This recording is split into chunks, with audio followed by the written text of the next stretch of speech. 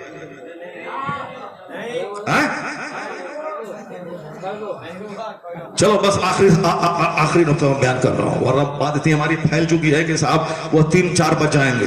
میں اس کو سمیٹ لیتا ہوں, چونکہ جو ضروری بات ہے وہ سنو. قصہ کہانی تو سنتے رہتے ہو, ضروری بات ہے سنو غور سے. اسی چیپٹر کو میں بولتا ہوں, اس کے بعد بند کر دیتا ہوں. ہم کو تو لگتا ہے کہ 1 گھنٹہ ہوا ہے, لیکن کیسے 2 گھنٹہ ہو جاتا ہے, کیسے 2.5 گھنٹے ہو جاتے ہیں, کچھ بھی پتہ نہیں چلتا ہے. بات سے بات پیدا ہوتی ہے اور وقت زیادہ ہو جاتا ہے, اور پھر آپ بھی غور سے سننے لگتے ہو. آپ کو بھی چٹھی بھیجنا چاہیے کہ بھی مولانا صاحب بہت تقریر ہو گئی, ہم لوگ تھک گئے, اب آپ بات بند کر دو. ہم بند کر دیں گے, نہ چٹھی بھیجتے ہو نہ کچھ بولتے ہو. بس آخری بات سنو غور سے. جب وہ مجذوب بزرگ, غور سے سنو میری بات, جب مجذوب بزرگ بغداد میں کہتے رہے لوگوں سے, اے لوگوں توبہ کرو, چھوڑ دو یہ مستیاں, چھوڑ دو شراب. لوگوں نے نہیں چھوڑا. لوگوں نے سمجھانے والے کو برا کہا, ان کو پہلے اس کا پاگل ہے, پاگل ہے. پھر اس کے بعد جب وہ مجذوب بند نہیں کیا تو لوگوں نے گالی دینا شروع کیا. اور جب نہیں رہا گیا, مجذوب چاہتے تھے کہ لوگ توبہ کر لیں, وہ عذاب آنے والا ہے, آسمان سے اترنے والا ہے, اب صاحب سمدان لاشیں سڑنے والی ہے بغداد کی گلیوں میں. مگر لوگوں نے دھیان نہیں دیا, یہاں تک کہ ایک دن برداشت نہیں ہوا. ایک بلا وجہ بک بک کرتا ہے, نیند خراب کرتا ہے, اس کو بھولنا آتا ہے, کہاں ہے عذاب, کہاں ہے خون, کہاں ہے لاشیں, یہ پاگل ہے, اس کو مارو بھگاؤ. یہاں تک کہ ایک دن بچوں کے ذریعے اتنی مار مارا بغداد کے وہ مجذوب بزرگ انتقال کر گئے. کیا ان کا قصور کیا تھا؟ وہ لوگوں کو اللہ کے عذاب سے ڈرا رہے تھے. کہتے تھے تیری مستیاں ختم ہو جائیں گی, تیری نگاہوں کے سامنے تیرے بچے کٹیں گے, کوئی بچا نہیں پائے گا. اللہ سے ڈرو, وقت ہے توبہ کر لو, وہ عذاب آنے ہی والا ہے. مگر لوگوں نے پہلے پاگل سمجھ کے چھوڑ دیا, بعد میں جب وہ نہیں رکے تو اتنا مارا کہ مجذوب بزرگ مر گئے. ان کا ادھر مرنا تھا, ادھر تاتاری کافروں نے بغداد پہ چڑھائی کی, ایسی چڑھائی کی کہ پورے بغداد کو اجاڑ کے رکھ دیا. ساری مسجدیں توڑ دی, ساری خانقاہوں کو توڑ دیا. مسلمانوں کو اتنی دہشت پھیلا کے کاٹا کہ 70,000 مسلمانوں کی کھوپڑی کی مینار بنا کے اس پر بیٹھ کے تاتاری کافروں نے شراب پیا. ساری کتابوں کو نکال کے دریائے دجلہ میں پھینک دیا. دریا کا پانی کالا ہو گیا, کتابوں کی حروف کی سیاہی کی وجہ سے پانی کالا ہو گیا. خون سے بغداد کی گلیاں بھر گئیں, لاشوں سے بغداد کی گلیاں پیٹ گئیں. یہاں تک دہشت چھا گئی. ایک عورت, تاتاری عورت, کسی مرد سے کہتی تھی یہیں کھڑی کھڑا رہو, میں گھر سے تلوار لا رہی ہوں اور میں تیری گردن کاٹوں گی. وہ بھاگتا بھی نہیں تھا کہ بھاگ کے جان بچائے, اتنی دہشت تاری تھی. وہ عورت گھر جاتی, تلوار لاتی, اس مسلمان کی گردن کاٹ دیتی. اس طریقے سے بغداد اجڑ گیا, ویران ہو گیا, تمام لاشیں سڑنے لگی. جو لوگ بچے تھے تہخانے میں, وہ لوگ اسی تہخانے میں اللہ اللہ کرتے رہے, توبہ کرتے رہے. جب بغداد کے کافروں نے کہا کہ آج کے بعد سے اب اسلام بغداد میں نہیں پھیلے گا پھولے گا, میں نے مار دیا مسلمانوں کو, میں نے توڑ دی ساری مسجدیں. اللہ کا سارا کام حکمتوں سے بھرا ہوتا ہے. اللہ تعالیٰ مسلمانوں کی بدعملی کی سزا دے دی, انہیں تباہ کر دیا, ان کو برباد کر دیا, ان کے سارے بچے ذبح ہو گئے. اگر حالت ایمان میں جو تباہ برباد ہوں گے قیامت کے دن اسی حالت میں اٹھیں گے.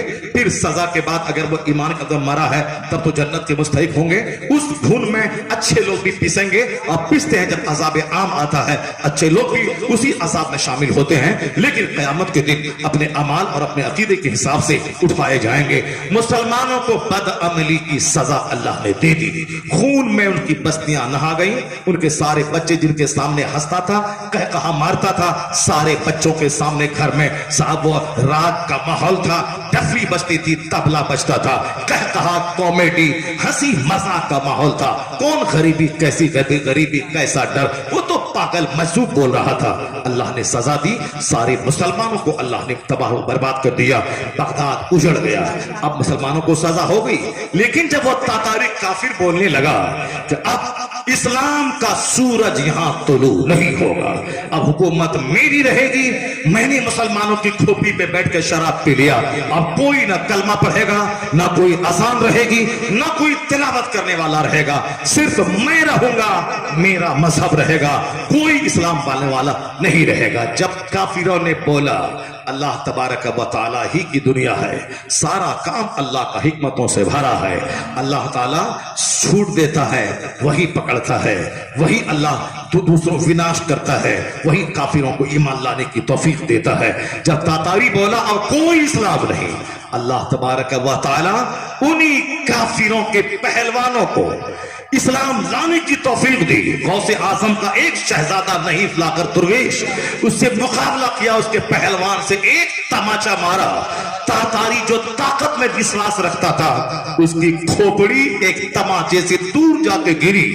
اس طاقت کو دیکھ کر، روحانی طاقت کو دیکھ کر تاتاری پہلوان کلمہ پڑھ کے اس کے قدموں پہ گر کے مسلمان ہوا، اس کی ساری فوج کلمہ پڑھ کے مسلمان ہو گئی۔ پھر دھیرے دھیرے اسلام کا وہ کام ہوا کہ پہلے سے زیادہ بغداد بارورق شہر بن گیا، تاکہ دنیا جان لے مسلمان جب بدعمل ہوتا ہے اس کو کافروں کے ذریعے سزا دی جاتی ہے، اور جب کافر کہتا ہے کہ اب اسلام نہیں آئے گا، انہی کافروں کو کلمہ پڑھوا کے مصطفیٰ کا غلام بنا دیا جاتا ہے۔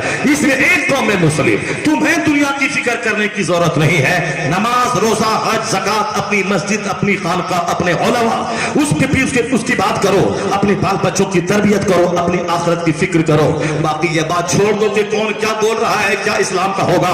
4 لوگوں نے کلمہ پڑھا تھا، لوگوں نے بولا اسلام مٹا دیں گے، 4000 لوگوں نے کلمہ پڑھ لیا۔ پھر لوگوں نے کہا اسلام مٹا دیں گے، 4 لاکھ لوگوں نے کلمہ پڑھ لیا۔ پھر بولا اسلام مٹا دیں گے، 4 کروڑ لوگوں نے کلمہ پڑھ لیا۔ پھر بولا اسلام مٹا دیں گے، اور آج 200 کروڑ لوگ ہیں جس کے نام کے ساتھ لفظ محمد جڑا ہوا ہے، محمد احمد، محمد سمر، محمد قمر، یعنی یہ 200 کروڑ محمدی فوج آج دنیا میں موجود ہے۔ یہ اس بات کی دلیل ہے کہ ہے نور خدا، کفر کی حرکت پہ خندہ زن، پھوکوں سے چراغ بجھایا نہ جائے گا، دشمنی بڑھتی جائے گی، مصطفیٰ کے غلاموں کی تعداد میں اضافہ ہوتا چلا جائے گا، مصطفیٰ کے غلاموں کی تعداد میں اضافہ ہوتا چلا جائے گا۔ اللہ تبارک و تعالی ہم کو اور آپ کو سبوں کو اپنے نبی سے سچی محبت کی توفیق عطا فرمائے۔